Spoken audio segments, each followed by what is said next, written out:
Calling us home. Calling us home. Calling us home. They say you don't write a musical, they say you rewrite a musical, and they are 100% correct. I orchestrated this musical and wrote the songs. It took me about 5 years probably in total, but that was part-time, on and off.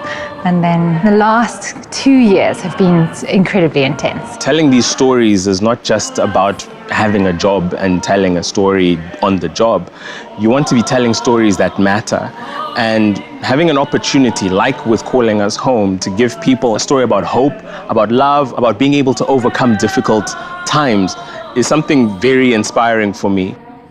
It is mostly satisfying, standing on stage and, actually being a part of something this big, being a part of something which is, as we say, proudly South African. It is a proud moment for all of us. In this whole goddamn city, again, you understand? In a production like this, it really is a massive collaborative effort. I don't think the audiences actually understand what it takes to put something like this onto the stage. It's about getting the right actors, the right crew, then there's set design, there's lighting design. There's 25 actors and each one has about 4 or 5 changes. So there's more than 200 pieces of clothing that myself and my team have to keep track of. We've got about 150 different types of lights on this production, all coming in from varying angles, and all of them can change color, they can move, they can change size.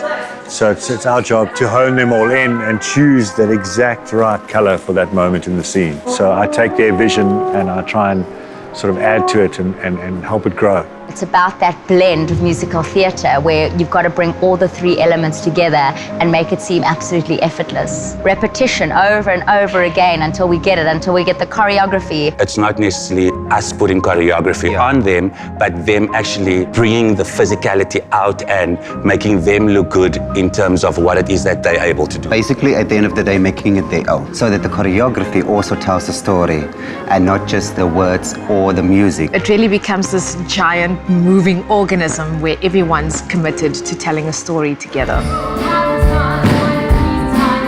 Tech Week is usually the nightmare week where you're in from like 10 o'clock in the morning right through to about 11 o'clock at night. There's no sleep.